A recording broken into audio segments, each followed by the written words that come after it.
মহিলা কলেজ চট্টগ্রাম দ্বাদশ শ্রেণী ব্যবসা শিক্ষা বিভাগের ছাত্রীদেরকে অনলাইন ক্লাসে স্বাগত জানাচ্ছি। আমি প্রদীপ দাস, প্রভাষক, ব্যবস্থাপনা বিভাগ, মহিলা কলেজ চট্টগ্রাম। প্রিয় শিক্ষার্থী, তোমাদের সামনেই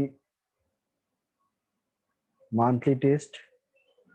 আশা করছি তোমরা সেই পরীক্ষার জন্য সার্বিক প্রস্তুতি গ্রহণ করেছ।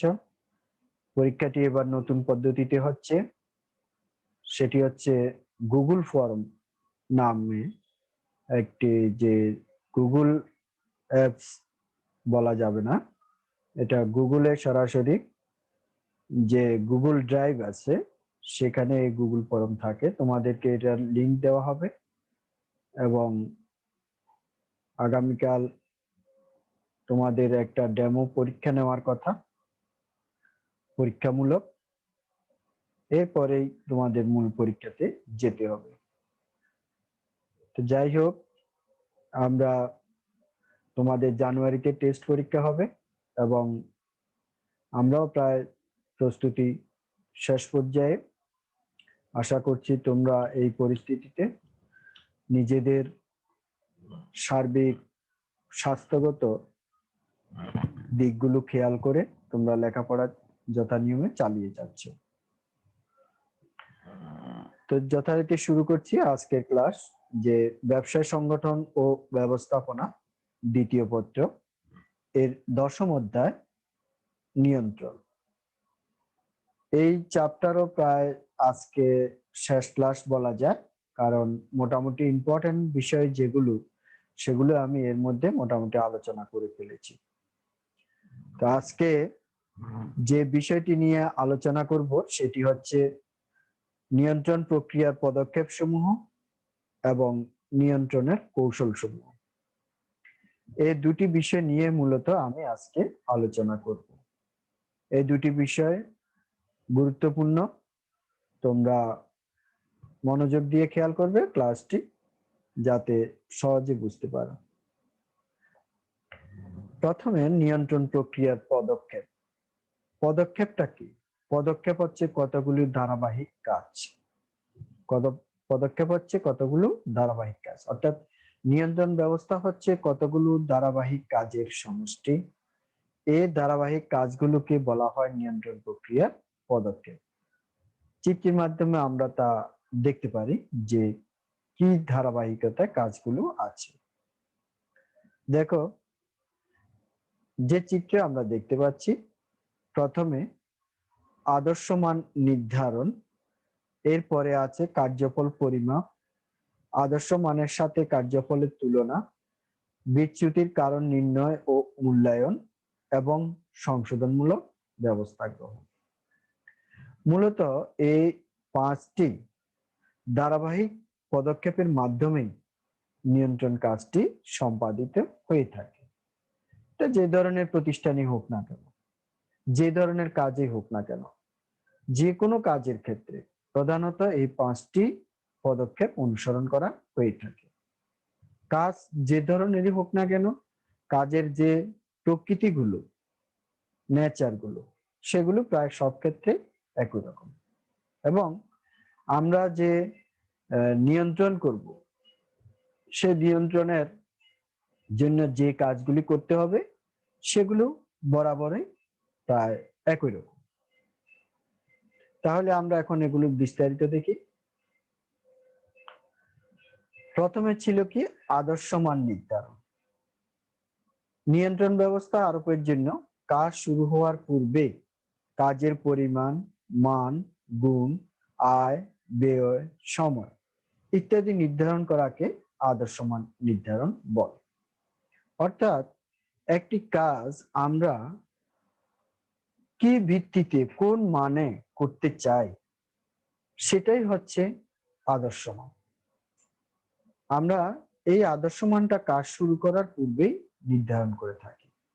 যেমন পরিকল্পনা, পরিকল্পনাকেও একটা আদর্শ মান বলা যায়, কারণ পরিকল্পনায় কাজের পূর্বেই নির্ধারণ করা হয় কোন কাজ কখন কিভাবে সম্পন্ন হবে সেটি পূর্বে নির্ধারণ করা হয়। তো অনুরূপভাবে আমাদের এই আদর্শমান কাজের পূর্বেই নির্ধারিত হচ্ছে। কোন কাজ কিভাবে হবে, কাকে দিয়ে হবে, কখন হবে, কত ব্যয় হবে, এতে আয় কি হবে ইত্যাদি বিষয় যে পূর্বে নির্ধারণ করে রাখা, সেটাই হচ্ছে আদর্শমান নির্ধারণ। যেমন আমরা মনে করতে পারি যে আমরা একটি প্রতিষ্ঠানের উৎপাদনমুখী প্রতিষ্ঠান, সে ঘন্টায় 500 একক পণ্য উৎপাদন করবে, এটা তার একটা আদর্শ মান। কি গুণের সেটাও নির্ধারণ করলো। হ্যাঁ, এখান থেকে কত আয় হতে পারে, কত ব্যয় হতে পারে, কখন কাজটি শুরু হবে এবং কখন শেষ হবে ইত্যাদি নির্ধারণ করলো। এটাই হচ্ছে আদর্শমান নির্ধারণ। এরপর বলা আছে যে কার্যফল পরিমাপ। কার্যফল পরিমাপ নির্দিষ্ট সময় শেষে কতটুকু কাজ সম্পাদিত হয়েছে তা পরিমাপ করাকে কার্যফল পরিমাপ বলে। অর্থাৎ কাজ যখন শুরু হয়ে যাবে সে কাজটি পরিমাপ করে দেখতে হবে যে কতটুকু কাজ সম্পাদিত হয়েছে, সেটাকে বলা হচ্ছে যে কার্যফল পরিমাপ। যেমন আমরা প্রথম এক্সাম্পলে বলছিলাম যে ঘন্টায় 500 একক উৎপাদন করবে। তো ঘন্টায় যদি 500 একক উৎপাদন করে তাহলে আমি 10 মিনিট পরে দেখতে পারি যে কি পরিমাণ উৎপাদিত হয়েছে। এটাকে বলা হচ্ছে যে কার্যফল পরিমাপ। এরপরে আদর্শ মানের সাথে সম্পাদিত কার্যফলের তুলনা। বিচ্যুতির পরিমাণ নির্ণয় করার জন্য আদর্শ মানের সাথে সম্পাদিত কাজের পরিমাণের তুলনা করতে হবে। অর্থাৎ আমরা যদি সপ্তাহে 500 একক বা ঘন্টায় 500 একক ধরি, সেই ভিত্তিতে আমার 10 মিনিটে ঘন্টায় যদি 500 একক হয় তাহলে সেই ভিত্তিতে 10 মিনিটে কতটুকু পূর্ণ হওয়ার কথা ছিল এবং বাস্তবে কতটুকু হলো, এই দুটার মধ্যে তুলনা করতে হবে। অর্থাৎ হয়তো আমি দেখলাম 10 মিনিটে দেখা যাচ্ছে 500 এর 6 ভাগের 1 ভাগ হয়তো 90 একক ধরো, বা তার থেকে 85 একক হতে পারে, 85 একক হওয়ার কথা, কিন্তু আমি যখন 10 মিনিট পরে দেখলাম কি পরিমাণ উৎপাদিত হয়েছে, দেখলাম সেখানে 80 একক হয়েছে, অর্থাৎ 5 একক কম, অথবা 90 একক হয়েছে 5 একক বেশি, অথবা 85 একক বরাবরই হয়েছে। যে কোনোটাই হতে পারে, আমার আদর্শ মান থেকে কমও হতে পারে, সমানও হতে পারে, বেশিও হতে পারে। তবে কি পরিমাণ হয়েছে সেটা আমাকে বের করতে হবে। এর পরের কাজ হচ্ছে বিচ্যুতির কারণ নির্ণয় ও মূল্যায়ন। তুলনায় নেতিবাচক পার্থক্য বা বিচ্যুতি দেখা গেলে তার কারণ খুঁজে বের করতে হবে এবং এর প্রভাব বিবেচনা করতে হবে। অর্থাৎ এই যে পার্থক্যটা হলো, 85 জায়গায় 80 হলো বা 90 হলো, তাহলে কেন হলো? যদি কম হয় তাহলে নিশ্চয়ই আমার কোথাও কোনো ভুল হচ্ছে, দুর্বলতা আছে। তাহলে সেই দুর্বলতাগুলো কি সেটা দেখতে হবে। সেটা হতে পারে আমার কাঁচামালের সমস্যা হতে পারে, যন্ত্রপাতির সমস্যা হতে পারে, আমার যে লোক বল শ্রম নিয়োজিত আছে তাদের দুর্বলতা হতে পারে। কোথায় সমস্যা সেটা খুঁজে বের করতে হবে। একইভাবে যদি বেশিও হয়, বেশি কেন হলো? তাহলে কি আমি আমার যে প্রতিষ্ঠানের বা যন্ত্রপাতির বা যারা কাজ করছেন তাদের যে কার্যক্ষমতা, সেটাকে কি আমি তাহলে যথাযথভাবে মূল্যায়ন করতে পারি নাই বা অনুমান করতে পারি নাই? না হলে 85 একক যেখানে ধরলাম সেখানে 90 একক কি করে হলো? নিশ্চয় আমি আমার প্রতিষ্ঠানের যে অভ্যন্তরীণ ক্ষমতা সামর্থ্য সেটাকে আমি কিছুটা অবমূল্যায়ন করেছি, তাহলে সেটাকে যথাযথ মূল্যায়ন করে এর যথোপযুক্ত পরিমাণ নির্ধারণ করতে হবে। তাহলে আমরা আমাদের যে তুলনা, সেই তুলনায় আমাদের ইতিবাচক পার্থক্য হতে পারে, নেতিবাচক পার্থক্য হতে পারে।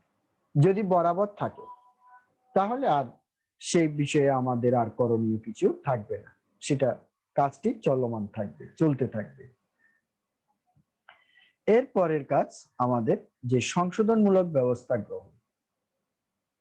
যদি দেখা যায় কম হয়েছে, এই পর্যায়ে সংগঠিত বিচ্যুতি কিভাবে সংশোধন করলে কাঙ্ক্ষিত লক্ষ্য অর্জন করা যাবে তার ব্যবস্থা গ্রহণ করতে হবে। অর্থাৎ যদি দেখা যায় পরিমাণ কম হয়েছে, কাঙ্ক্ষিত মাত্রা হয়নি, যা হওয়ার কথা ছিল তার থেকে কম হয়েছে, তাহলে কেন কম হলো সেটা আমরা খুঁজে বের করে কিভাবে সেই কমের ঘাটতিটা সহ নির্ধারিত মান অনুযায়ী আবার কিভাবে আমরা কাজ করতে পারবো সেই ব্যবস্থা নিতে হবে। অথবা আমাদের যদি বেশি হয় তাহলে দেখা যাবে যদি কোনো আমার সুযোগ থাকে যে বেশিটা আমি আমার লক্ষ্যের থেকেও প্রয়োজনে লক্ষ্যটাকে আরেকটু বাড়িয়ে এটার সাথে সমন্বয় করা যায় কিনা সে বিষয়টি দেখতে হবে। আর যদি না যায় তাহলে যেভাবে আছে সেভাবে কাজটি আমাদের শেষ করতে হবে। অনেক ক্ষেত্রে নির্দিষ্ট সময়ের আগে বা নির্দিষ্ট গুণগত মান থেকেও যদি ভালো হয় সেটাকে আর কিছু করার দরকার হয় না, সেটাই ভালো হিসাবে গ্রহণযোগ্য। যেমন একটি কাজ 10 দিনে শেষ হওয়ার জন্য আমরা সিদ্ধান্ত নিলাম এবং সে অনুযায়ী কাজ শুরু হলো, কিন্তু দেখা গেল কাজটি 8 দিনের মধ্যে শেষ হয়ে গেছে, তাহলে আমি কি করব? আমার কাজটি মানে ভালো হয়েছে, কিন্তু সেখানে আর হয়তো করার কিছু দরকার নেই, বা যে মানের আমার কাজটি হওয়ার কথা ছিল দেখা গেল তার থেকে আরো ভালো মানে কাজটি হয়েছে, তাহলে সেখানে আমার আর কিছু করার দরকার নেই। এটা আমার আরো পজিটিভ দিক। ঠিক আছে, তাহলে মূলত এই 5টি পদক্ষেপ, যে তোমার আদর্শ মান নির্ধারণ, কার্যফল পরিমাপ, আদর্শ মানের সাথে সম্পাদিত কার্যের তুলনা, বিচ্যুতির কারণ নির্ণয় ও মূল্যায়ন এবং সংশোধনমূলক ব্যবস্থা গ্রহণ, এই 5টি ধারাবাহিক পদক্ষেপের মাধ্যমেই আমরা যে কোনো ক্ষেত্রে আমাদের কাজকে আমরা নিয়ন্ত্রণ করতে পারি। যে কোনো ক্ষেত্রে, যে কোনো কাজে এই 5টি দিক থাকবেই থাকবে, এই 5টি দিক থাকবেই থাকবে। সুতরাং এই 5টি দিকের মাধ্যমে আমরা আমাদের কাজকে মূল্যায়ন করতে পারি। তাহলে আজকের আমাদের যে দ্বিতীয় টপিক, আমরা এখন সেখানে যাচ্ছি, যে নিয়ন্ত্রণের কৌশল। কৌশল মানে কি? কৌশল হচ্ছে কাজটা কিভাবে করলে আরো সহজ, আরো ভালো মানের হবে, সেটাকেই বলে যে কৌশল, বা যেই পদ্ধতিতে কাজটা করা হচ্ছে সেই পদ্ধতিটাই হচ্ছে কৌশল। তাহলে এই নিয়ন্ত্রণ কাজটাও বিভিন্ন পদ্ধতি অনুসরণ করে করা যায়। আমরা যে পদক্ষেপগুলো দেখলাম সেই পদক্ষেপগুলো বিভিন্ন পদ্ধতিতে অ্যাপ্লাই করা যায়, কারণ কাজগুলি এক এক জায়গায় এক এক রকম। সুতরাং সব ক্ষেত্রে সব ধরনের কৌশল মানে ভালো ফল দিবে না। কোথাও দেখা যাবে যে এই ফলাফলটা, কারণ কোথাও উৎপাদন প্রতিষ্ঠান, কোথাও শিক্ষামূলক প্রতিষ্ঠান, কোথাও ধর্মীয় প্রতিষ্ঠান, কোথাও সেবামূলক প্রতিষ্ঠান, তাহলে এক এক প্রতিষ্ঠানের কাজ এক এক রকম। আমার পদক্ষেপগুলি একই থাকবে কিন্তু কৌশলটা থাকবে ভিন্ন ভিন্ন। এক এক জায়গায় এক এক ধরনের কৌশল বেশি কাজ দিবে। সেই কৌশলগুলোর মধ্যে সবচেয়ে জনপ্রিয় ও একটি সহজ কৌশল, সেটি হচ্ছে বাজেট। বাজেট নামটা তোমরা নিশ্চয় শুনেছ। বাজেট পরিকল্পনার সংখ্যাত্মক প্রকাশ হলো বাজেট। অর্থাৎ আমরা যে পরিকল্পনা করি, সেই পরিকল্পনাটা যখন সংখ্যায় উপস্থাপন করা হয় তখনই সেটাকে বলা হয় বাজেট। বাজেটের উপর ভিত্তি করে নিয়ন্ত্রণ আরোপ করা যায়। বাজেটের উপর ভিত্তি করে নিয়ন্ত্রণ আরোপ করা যায়। তাহলে এই সংখ্যা, যে কোনো পরিকল্পনাকে যখন সংখ্যায় রূপ দেওয়া হবে, যে 5, 10, 15, 20, হ্যাঁ, সেগুলি ওজনের পরিমাপ হতে পারে, সংখ্যার পরিমাপ হতে পারে, সেই সংখ্যা ওজনের সংখ্যা হতে পারে, পরিমাপের সংখ্যা হতে পারে। তাহলে এই সংখ্যাগুলো, অর্থাৎ এত সংখ্যা, যেমন আমাদের প্রতি বছর রাষ্ট্রীয়ভাবে কি জুলাই মাস থেকে আমাদের কি বাজেট কার্যকর হয় এবং সেটা জুন মাসে কি সংসদে অনুমোদন করা হয়। তো সেই বাজেটটা কি? সেটা সাধারণত অর্থনৈতিক বাজেট। মানে একটি দেশে বিভিন্ন খাতে, কোন খাতে কি পরিমাণ ব্যয় হবে, কি পরিমাণ কাজ হবে, সেই ভিত্তিতে মানে একটি পরিকল্পনা, সেটাই হচ্ছে যে বাজেট। সেটা সংখ্যায় প্রকাশ করা হয়, কারণ প্রত্যেক ক্ষেত্রে কোন কাজ, কোন বিভাগে বা কোন মন্ত্রণালয়ে কি কি কাজ হবে এবং কত টাকা ব্যয়ে সেই কাজগুলি নির্বাহ করা হবে। এগুলি প্রতিষ্ঠানের, যে কোনো প্রতিষ্ঠানের ক্ষেত্রে, একটি পরিবারের ক্ষেত্রেও আমরা সেই বাজেট করে থাকি, যে একজন মানুষ তার স্বাভাবিক আয় কত হয়, সে আয়ের ভিত্তিতে সে এক মাস কিভাবে চলবে সেটা নির্ধারণ করা হয়। এটা একটা বাজেট। তাহলে বাজেট আমরা আমাদের জীবন যাপনের প্রায় অনেক ক্ষেত্রেই আমরা এই বাজেট করে থাকি এবং সেই বাজেটের ভিত্তিতেই আমরা কি আমাদের কাজগুলো নিয়ন্ত্রণ করে থাকি। এরপরে আমরা যে বিষয়টি দেখি, যে সংখ্যাত্মক উপাত্ত বিশ্লেষণ। কার্যফলের সংখ্যাত্মক উপাত্ত বিশ্লেষণ করে নিয়ন্ত্রণ আরোপ করা যায়। অর্থাৎ কার্যফলের সংখ্যাত্মক উপাত্ত, যে কতটুকু কাজ হলো সেটা সংখ্যায় পরিমাপ করা। মনে করো একজন রোগীর ডায়াবেটিসের পরিমাণ কতটুকু থাকা উচিত, সে অনুযায়ী সে নিয়ন্ত্রণ করবে। এখন কত আছে, বেশি আছে না কম আছে, সেটার ভিত্তিতে তাকে নিয়ন্ত্রণ করতে হবে। কমও রাখা যাবে না, বেশিও রাখা যাবে না। একজন রোগীর মনে করো পালস বেশি দ্রুত হচ্ছে নাকি আস্তে হচ্ছে, তাহলে বেশি দ্রুত সঠিক না, আবার কমটাও সঠিক না। তাহলে সে কার্যফল সরাসরি কাজ করতেছে, সেখানে কি কম হচ্ছে নাকি বেশি হচ্ছে, সে ভিত্তিতে নিয়ন্ত্রণ করতে হবে। এরপর বিশেষ প্রতিবেদন বিশ্লেষণ। প্রতিষ্ঠানের নির্দিষ্ট বিষয়ের উপর প্রস্তুতকৃত প্রতিবেদনের ভিত্তিতে নিয়ন্ত্রণ আরোপ করা যায়।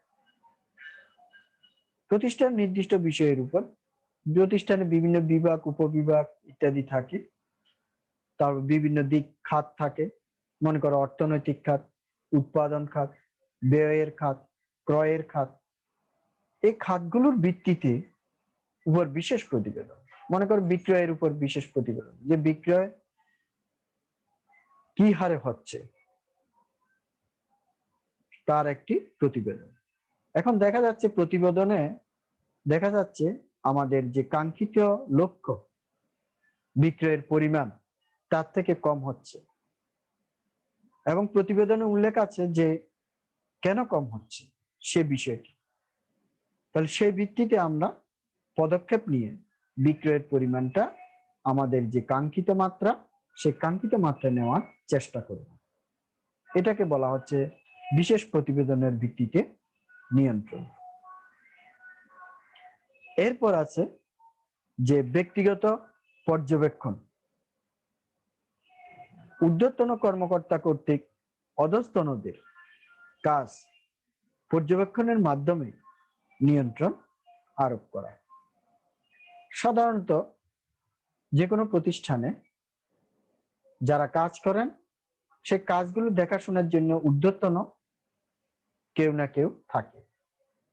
সে ঊর্ধ্বতন ব্যক্তি বারবার দেখেন কাজটি নির্ধারিত মান অনুযায়ী বা নির্ধারিত যে পরিমাণ অনুযায়ী হচ্ছে কিনা। সেটা যদি না হয় তখন তিনি তার অধীনস্থকে বারবার বলেন যে এভাবে হবে না, কাজটি এভাবে করতে হবে, দেখিয়ে দেন, সংশোধন করে দেন। এই যে ব্যক্তিগতভাবে সংশোধন করে দেওয়া, এটাকে বলা হচ্ছে ব্যক্তিগত পর্যবেক্ষণ। ব্যক্তিগত পর্যবেক্ষণের মাধ্যমে কাজটি সংশোধন করে দেওয়া হচ্ছে, এটাই হচ্ছে পর্যবেক্ষণের মাধ্যমে নিয়ন্ত্রণ। তাহলে এরপরে অভ্যন্তরীণ নিরীক্ষা। নিরীক্ষা মানে কি? নিরীক্ষা হচ্ছে হিসাবপত্র আদি যথাযথভাবে সঠিক আছে কিনা সেটা দেখা। আর্থিক ক্ষেত্রে হিসাবপত্র আদি পরীক্ষা নিরীক্ষা করে নিয়ন্ত্রণ আরোপ করা যায়। আমরা প্রতিষ্ঠানে বিভিন্ন হিসাবপত্র রাখি, যেমন দৈনিক আয়, ব্যয়, নগদ প্রবাহ, এই যে বিভিন্ন আর্থিক লেনদেনের হিসাবগুলি আছে, সেগুলো দেখে আমাদের কি বেশি হচ্ছে না কম হচ্ছে সে বিষয়টি আমরা নিয়ন্ত্রণ করতে পারি। এরপরে আছে ব্রেক ইভেন বিন্দু বা সমচ্ছেদ বিন্দু বিশ্লেষণ। এটি উৎপাদন বা বিক্রয়ের ওই পরিমাণ নির্দেশক বিন্দু যেখানে আয় ও ব্যয় সমান থাকে। অর্থাৎ উৎপাদন বা বিক্রয়ের পরিমাণের একটা নির্দেশক বিন্দু, যে বিন্দু দ্বারা এটা লাভও বুঝাবে না, লোকসানও বুঝাবে না, অর্থাৎ দুইটাই সমান থাকবে। তার আয় যে পরিমাণ হয়েছে এবং ব্যয়টাও ঠিক সেই পরিমাণ, সেখানে কোনো লাভও থাকবে না, লোকসান। তাহলে এই বিন্দুকে লক্ষ্য করে আমরা আমাদের নিয়ন্ত্রণ আরোপ করতে পারি। কিরকম? যে আমি এখন এই যে না লাভ না ক্ষতি পরিমাণ, সেটাকে আমি আমার সামর্থ্য অনুযায়ী কতটুকু আমি বাড়াতে পারি, সে অর্থাৎ কতটুকু আমি লাভ অর্জন করতে চাই, তার ভিত্তিতে আমার পরিমাণটা নির্ধারণ করতে পারি। আমি কতটুকু পরিমাণ আমার সামর্থ্য আছে তার ভিত্তিতে আমার লক্ষ্যটা নির্ধারণ করতে পারি। তো এটাকে বলা হচ্ছে ব্রেক ইভেন বিন্দু বিশ্লেষণ বা সমচ্ছেদ বিন্দু বিশ্লেষণ। এরপর আর্থিক হিসাব বিবরণী বিশ্লেষণ। একটি প্রতিষ্ঠান এই যে বছর শেষে তার আয় ব্যয় হিসাব তৈরি করে থাকে, ক্রয় বিক্রয় হিসাব তৈরি করে থাকে, লাভ লোকসান বিবরণী প্রস্তুত করে থাকে, চূড়ান্ত প্রতিবেদন প্রস্তুত করে থাকে। তো এই যে হিসাব বিবরণীগুলি আছে, সেগুলো দেখে আমরা পরবর্তী বছরের জন্য আমাদের পরিকল্পনা প্রণয়ন করে থাকি এবং সেগুলো দেখে আমরা আমাদের কাজকে কি আরো বাড়িয়ে দিব না আরো একটু কমিয়ে দিব সেটা নিয়ন্ত্রণ করতে পারি। তাহলে এরপরে যে বিষয়টি আছে যে বিনিয়োগের উপর প্রাপ্তি বিশ্লেষণ। অর্জিত মুনাফার হার বিনিয়োগের ভিত্তিতে বিশ্লেষণ করে নিয়ন্ত্রণ আরোপ করা যায়। অর্থাৎ আমি যে অর্থ বিনিয়োগ করলাম তার ভিত্তিতে আমি কি হারে মুনাফা পাচ্ছি, সে যে হারে মুনাফা পাচ্ছি সেটার দ্বারা কি আমি কাঙ্ক্ষিত লক্ষ্যে পৌঁছতে পারবো? আমার যে টার্গেট, অর্জিত মুনাফার টার্গেট, ব্যবসা মাত্রে তো মুনাফা অর্জন তার একটি অন্যতম লক্ষ্য। যদিও অন্যান্য ক্ষেত্রে সেটা এই মুনাফা অর্জনটা লক্ষ্য থাকে না, যেমন একটি ধর্মীয় প্রতিষ্ঠান, সেখানেও তো নিয়ন্ত্রণ আরোপ করা যায়, কিন্তু সেখানে এই বিনিয়োগের উপর প্রাপ্তি বিশ্লেষণ কৌশলটি প্রয়োগ করা যাবে না, কারণ সেখানে কোনো আয় নেই, সুতরাং সেটার উপর এই ধরনের বিশ্লেষণ করা সম্ভব নয়, সেখানে অন্য একটি পদ্ধতি অবলম্বন করতে হবে। এভাবে করে তাহলে যে সমস্ত প্রতিষ্ঠান ব্যবসায়িক প্রতিষ্ঠান, সেখানে যে বিনিয়োগ হচ্ছে সে বিনিয়োগের ভিত্তিতে সেটা কতটুকু মুনাফা অর্জিত হচ্ছে, সেই মুনাফা কাঙ্ক্ষিত মাত্রা পৌঁছাবে কিনা সেটা বিবেচনা করে আমরা কি নিয়ন্ত্রণ আরোপ করতে পারি। এরপর Gantt chart, Henry Lawrence Gantt নামে একজন মনীষী, এফ.ডব্লিউ. টেলরের অনুসারী, তিনি একটি চার্ট উদ্ভাবন করেছেন। এটি পরিকল্পনার কাজেও ব্যবহার করা হয়, নিয়ন্ত্রণের কাজেও ব্যবহার করা হয়। এটি একটি চিত্র, রেখাচিত্র, কাজের শুরু ও শেষ রেখাচিত্রের মাধ্যমে উপস্থাপন করে নিয়ন্ত্রণ আরোপ করা। তাহলে এই পদ্ধতিতে রেখাচিত্রের মাধ্যমে দেখা হয় একটি কাজ কখন শুরু হবে, কখন শেষ হচ্ছে।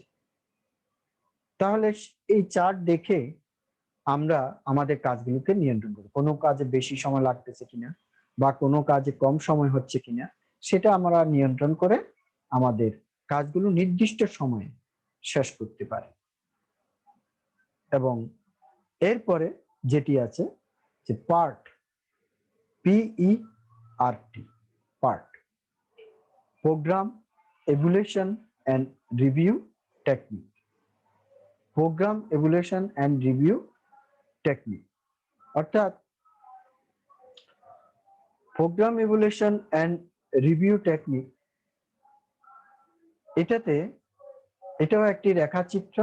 এই রেখাচিত্রে দেখানো হয় যে কতটুকু কাজ হবে এবং সেখানে কোন কাজটি সবচেয়ে গুরুত্বপূর্ণ এবং কোথায় ভুল হওয়ার সম্ভাবনা বেশি সেটাকে চিহ্নিত করা হয়।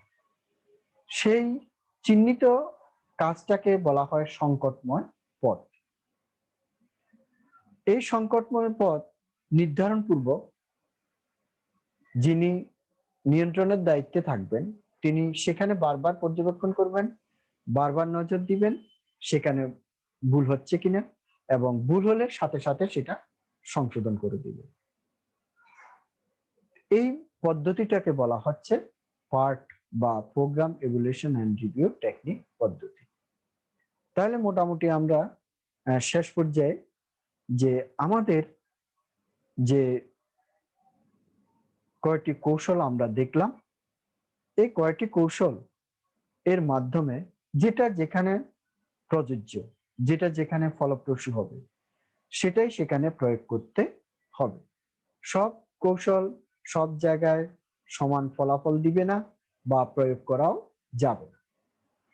এভাবে করে আমরা আমাদের নিয়ন্ত্রণ কাজকে আরো সঠিকভাবে শেষ করতে পারি।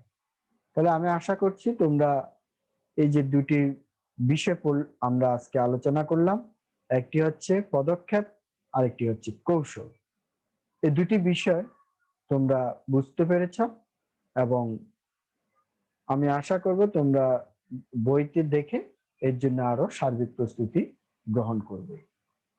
তো মোটামুটি আমি আমার আলোচনা এখানে শেষ করছি। তোমাদের সবার সুস্থতা কামনা করছি এবং সবাই সাবধানে থাকবে এবং সবাইকে ধন্যবাদ জানিয়ে আমি আমার ক্লাস এখানে শেষ করছি।